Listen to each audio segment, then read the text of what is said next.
और महाकुंभ में नागा साधुओं की अद्भुत दुनिया दिखाई दे रही है। रात में नागा साधु चश्मा लगाए हुए दिखाई दिए। नागा साधुओं ने न्यूज 18 से खास बातचीत की है।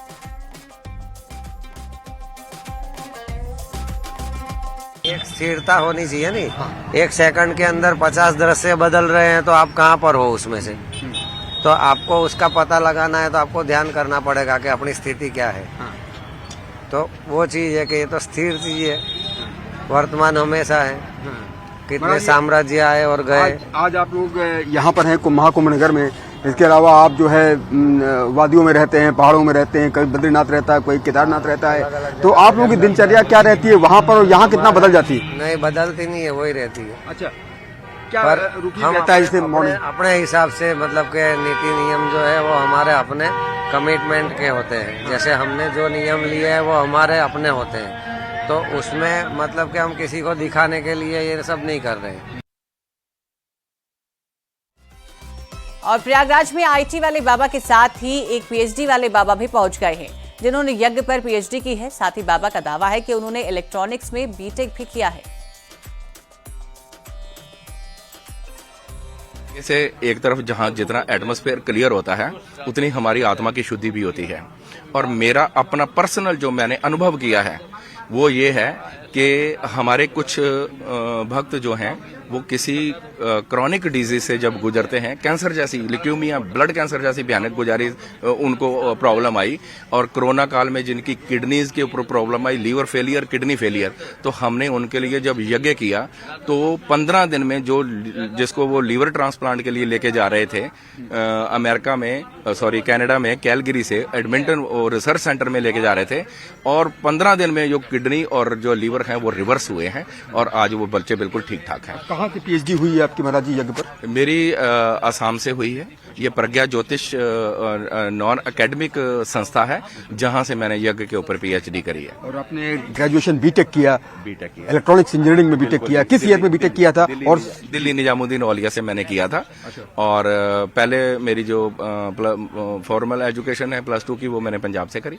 उसके बाद मैं वहाँ दिल्ली निजामुद्दीन औलिया से करी। लेकिन क्योंकि संन्यास लेने के बाद पिता का नाम और मेरा स्वयं का नाम बदल जाता है तो वो नाम हम दिखा नहीं सकते। वो नामों का हम सर्टिफिकेट हमारे लिए किसी काम के नहीं है। तो हमने अपना एग्जाम देने के बाद ही अपने आप को सर्टिफाई किया और फिर एमए मैंने करी। एमए महर्षि वेदव्यास विद्यालय गुजरात से करी और फिर ये पीएचडी करी है।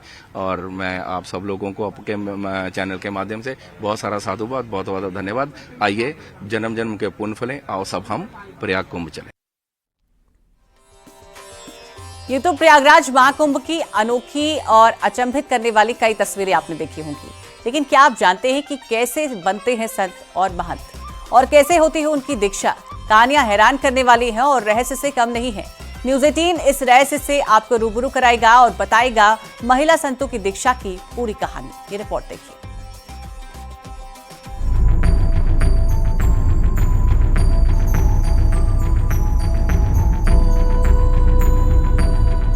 महिला महंत को कैसे मिलती है दीक्षा? रात के वक्त कौन काटता है चोटी? पिंडदान और भस्म रमाने का क्या है सच?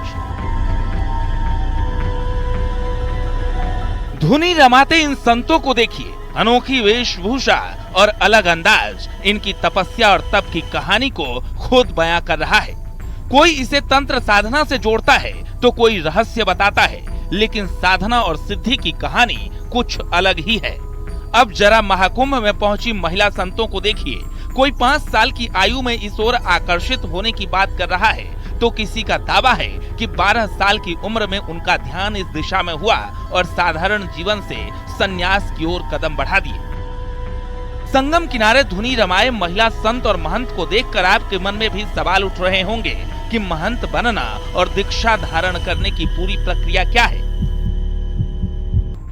क्या है रात 12 बजे का पूरा सच? कौन काटता है महिला संत की चोटी? 3.5 मीटर का वस्त्र महिला संत। महिला संतों की दीक्षा भी नागा साधुओं और वैराग्य जीवन वाले साधु संतों की तरह ही होती है।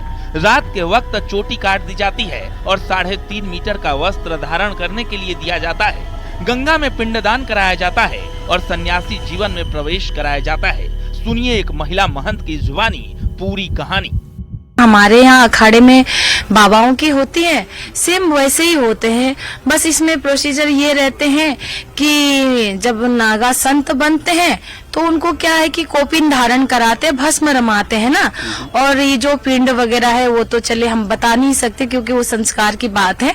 तो गंगा जी में उनका पिंड वगैरह इत्यादि होते हैं। फिर आपका धर्म ध्वजा पे लाया जाता है। रात्रि को आचार्य जी रात्रि को 12 बजे आते हैं, फिर वहाँ पर चोटी काटा जाता है।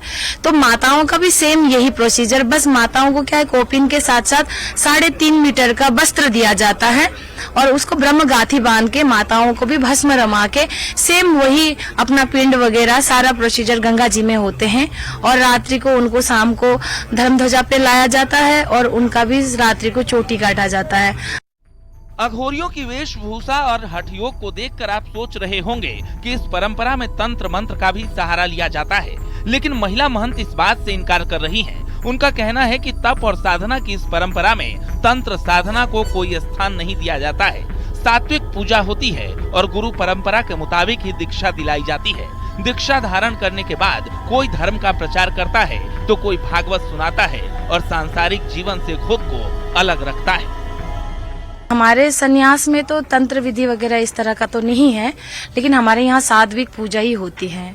और यहाँ गुरु परंपरा है तो गुरु जिस हिसाब से आपको ढालते हैं, कोई देखे तप करते हैं, कोई जप करते हैं, कोई योग करते हैं, कोई साधना करते हैं, कोई भागवत करते हैं, कोई धर्म का प्रचार प्रसार करते हैं। मैंने कहा ना, सब अलग अलग भागों में बटे हुए हैं संत। भक्ति और आस्था के पथ पर नियमों में बंधकर चलना आसान नहीं है, लेकिन कई महिला संत और महंत प्रयागराज महाकुंभ में नजर आ रही हैं। महिला संत दीक्षा धारण कर महंत बन सकती हैं, लेकिन शंकराचार्य बनने को लेकर विवाद भी रहा है। बहरहाल महिला संत साक्षी जी महाराज कहती हैं कि दिखावे के लिए कोई संत न बने, ये अंतर्मन की यात्रा है। वाकई में कुंभ की दुनिया रहस्यों से भरी हुई है, चाहे वो नागा साधुओं का रहस्य हो, चाहे महिला सन्यासिनों का रहस्य हो। सन्यासिन बनना जीवन को ईश्वर के प्रति समर्पित करना है। कैमरा पर्सन सोनू मंडल के साथ उमेश श्रीवास्तव, न्यूज़ 18, महाकुंभ नगर, प्रयागराज। और दीक्षा लेने के बाद संत जीवन आसान नहीं होता। महिला संतों का जीवन भी किसी रहस्य से कम नहीं है। साध्वी के जीवन में तप है, परिवार से अलगाव है और दूसरों की सेवा ही धर्म है। ऐसी एक महिला संत की कहानी हम आपको दिखाते हैं।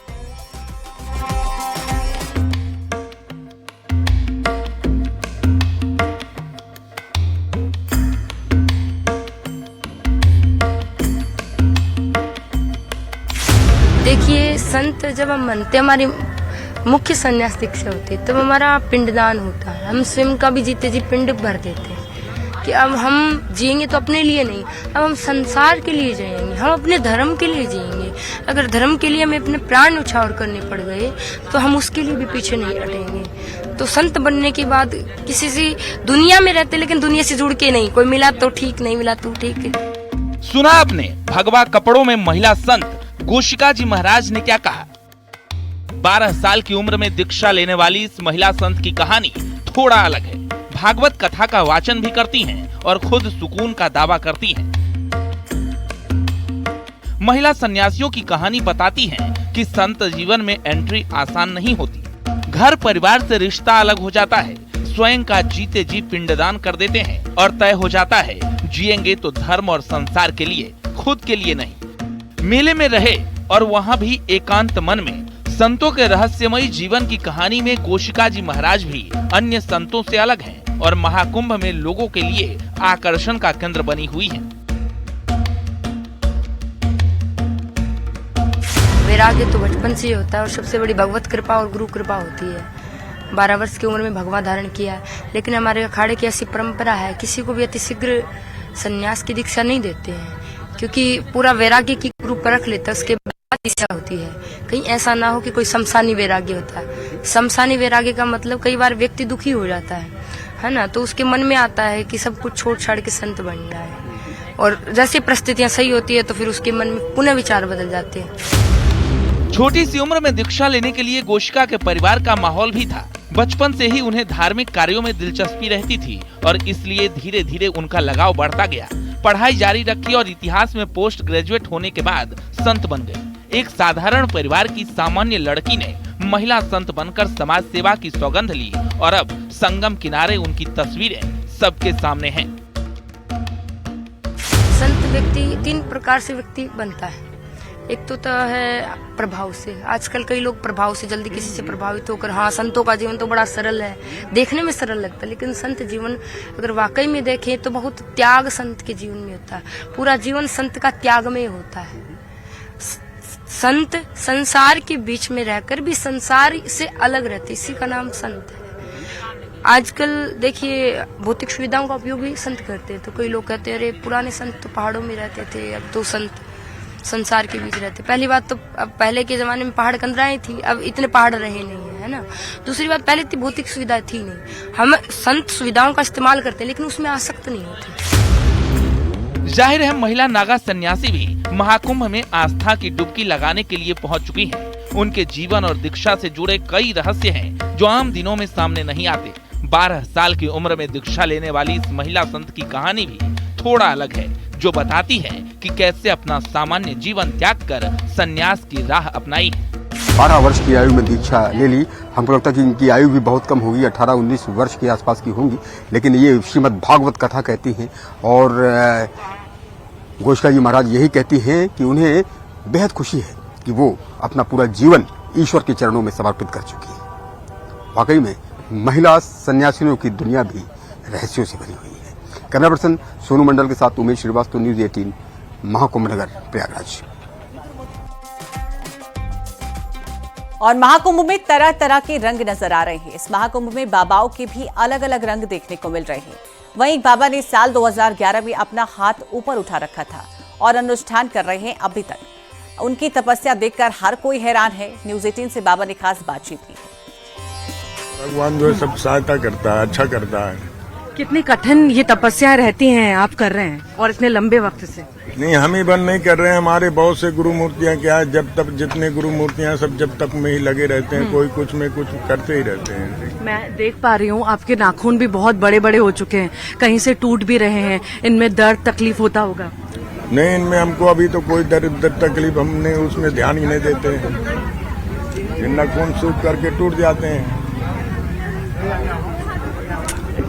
कुछ खाना है, कुछ काम करना है, बहुत सारी चीजें रहती है, बिना हाथों की उंगलियों के हो नहीं सकती। हाँ, अपना कैसे मुमकिन है? जितना है अपना पूजा भजन, जितना अपना कर्म अपना एक ही हाथ से करते हैं। इस हाथ को क्या परमात्मा को दे दिया, अनुष्ठान कर रहे हैं। हाँ। और विदेशी श्रद्धालु महाकुंभ की दिव्यता पर मोहित है। हर दिन महाकुंभ पहुंच रहे हैं श्रद्धालु, व्यवस्थाओं और अनुशासन की तारीफ करते रहे हैं। कह रहे हैं कि ऐसी दिव्यता, भव्यता और शांत वातावरण पहले उन्होंने कभी नहीं देखा।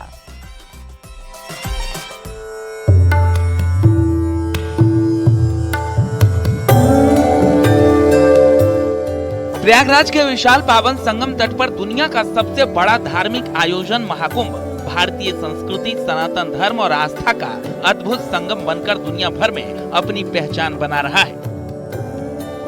महाकुंभ में करोड़ों श्रद्धालु आस्था की डुबकी लगा चुके हैं और हर दिन सुबह तड़के श्रद्धालु त्रिवेणी संगम पर आस्था की डुबकी लगाते दिख रहे हैं। महाकुंभ में विदेशों से भी बड़ी संख्या में श्रद्धालु आ रहे हैं। अमेरिका के कैलिफोर्निया की रहने वाली संत मां भगवती भी महाकुंभ में शामिल हुई हैं।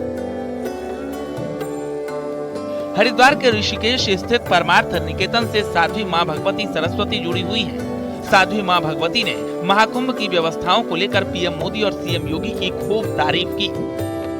आस्था से आए, ये सचमुच एक आस्था और व्यवस्था का संगम। लोग अपने आस्था से आए और हमारे अमेजिंग सरकार ने इतना व्यवस्था दी, इतनी सुरक्षित है।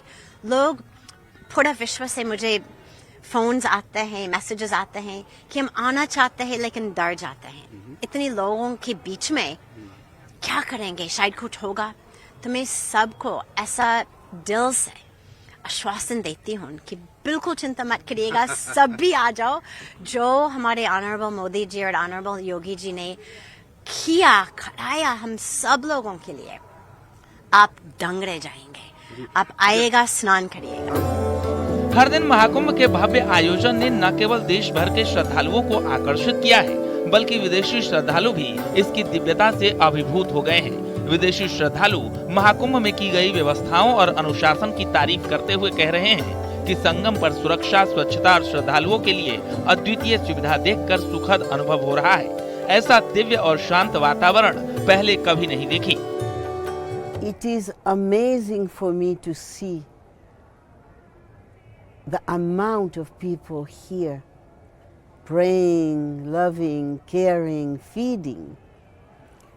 The only place in the world you can see this is in India. I think Yogi and the organizers, the administrators here of Uttar Pradesh, have done a phenomenal job of creating the logistics that allow us to come together. The work of bringing hundreds of millions of people together from around the world is a massive work to do. This Kumbh Mela, I was noticing when we were in the Sai Snan, everything is very well taken care of and organized, and I've been very impressed. बता दें कि करोड़ों लोगों की आगवानी कर रहा प्रयागराज महाकुंभ का पहले 2 स्नान सकुशल संपन्न हो चुके हैं। पौष पूर्णिमा पर करीब 1,75,00,000 श्रद्धालुओं ने स्नान किया, तो मकर संक्रांति पर करीब 3.5 करोड़ श्रद्धालुओं ने आस्था की डुबकी लगाई थी। Bureau report, news 18।